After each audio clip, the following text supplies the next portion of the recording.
এসেছেন কি সমস্যা হচ্ছে বলে এরকম মনে হচ্ছে সবাই এখানে বলছে? দেখুন, আমাদের কাছে খবর এসছে, আমরা মাঝে মাঝেই খবর পাই যে লালগোলা কৃষ্ণপুর যে গ্রামীণ হাসপাতাল, একমাত্র হাসপাতাল, যে হাসপাতালে প্রায় লালগোলার 4.5 লক্ষ মানুষের বসবাস, যে লালগোলায়, সেখানে মাত্র একটা গ্রামীণ হাসপাতাল, যে হাসপাতালের করুণ অবস্থা। কেমন করুন, এটাকে অনেক আন্দোলন আমরা করেছি, উপায় তেমন কিছু হয়নি। আমরা আজকে জানতে পারলাম যে হাসপাতালে পায়খানা বাথরুম টোটালি বন্ধ। ডেলিভারি পেশেন্ট, হাঁপের রুগী থেকে শুরু করে শ্বাসকষ্ট রুগীকে এখান থেকে 300-400 মিটার দূরত্বে গিয়ে পয়সা দিয়ে লাইন দিয়ে বাথরুম পায়খানা করতে হচ্ছে। এটা কতটা লজ্জাজনক লালগোলার মানুষের কাছে, সেটা আমরা আপনাদের সামনে তুলে ধরতে চাই। একটা বিষয় বলতে চাই, রোগী কল্যাণ সমিতির চেয়ারম্যান আমাদের মাননীয় বিধায়ক সাহেবকে বলছি, 4 দিন ধরে মানুষরা বাথরুম পায়খানা করতে পারছে না, ওনারা বাথরুমে পয়সা দিয়ে পে করছেন। বিএমওই সাহেবকে বলছি, উনি বলছেন আমি চেষ্টা করছি, আমি মোটর কথা বলেছি। বিএমওই সাহেব, ওই বাথরুম পায়খানা করার জন্য কি টেন্ডার করতে হবে নাকি? আপনাকে টেন্ডারের দরকার আছে নাকি? একটা 1000-2000 টাকা খরচ করে দিয়ে বাথরুম পায়খানাটা পরিষ্কার করবেন, এটা আপনার লাইবিলিটি পড়ে। আপনি অজুহাত দেখাচ্ছেন 4 দিন ধরে। আপনার বাড়ির বাথরুমটা খারাপ হলে আপনি কি করতেন? এটা আপনাকে জবাবদিহি করতে হবে। আপনি লালগোলার বিএমওই সাহেব, আমরা শান্ত আছি তার মানে এটা নয় যে আমরা কিছু বলতে জানি না। লালগোলার মানুষ সত্যি শান্ত, নইলে আপনাদের এই নোংরামির বিরুদ্ধে লালগোলা মানুষ কবে গর্জে উঠতো।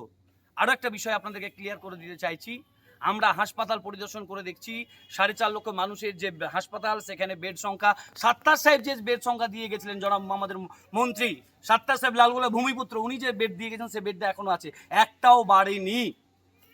তারপরে আমরা নতুন হাসপাতাল অভিজিৎ মুখার্জির সামনে আমরা করেছিলাম, সেটার অবস্থা সুন্দরভাবে তৈরি করেছি। এখনকার বর্তমান শাসক কি অবস্থায় নিয়ে এসছে সেই জায়গাটা আপনারা দেখুন। এই হাসপাতালে আমরা শুনছি আপনার স্যালাইন কিনতে হয়, আপনার স্যালাইনের মতো যেটা একদম নেসেসারি জিনিস, স্যালাইনটা পর্যন্ত কিনতে হচ্ছে, এই সিরিঞ্জ পর্যন্ত কিনতে হচ্ছে, খবর আমাদের কাছে আসে। ডক্টর রুমসের অবস্থা খারাপ। বিএমওই সাহেবকে বলতে চাইছি, লালগোলায় যে ঘুঘুর বাসাটা বেঁধেছেন, লালগোলায় যে বিএমওই সাহেবের যে ফান্ড থেকে টাকাগুলো খরচ হয়, বিএমওই সাহেব সামান্যতম টাকা একটু বাথরুম পায়খানা খরচ করলেই তো হতো।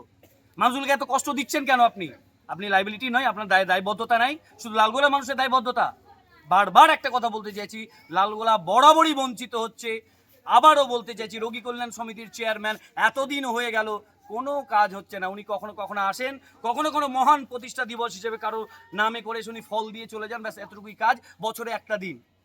এমএলএ সাহেব, একটু লালগোলা নিয়ে ভাবুন। লালগোলার মানুষ দুহাত ভরে ভোট দিয়েছে আপনাকে, অনেক আশা ছিল, আপনি তো শুধু কিছু হর্টিকালচারের গাছ দিয়ে আপনার গল্পটা শেষ করে ফেললেন। এমএলএ সাহেব, মাত্র আর 1টি বছর আছে, এমন কিছু করুন যাতে লালগোলার মানুষ আশা ভরসা রাখে। কিন্তু আপনি আমার দৃষ্টিতে, লালগোলার মানুষের দৃষ্টিতে আপনি একজন ব্যর্থ বিধায়ক বলে আমরা মনে করছি।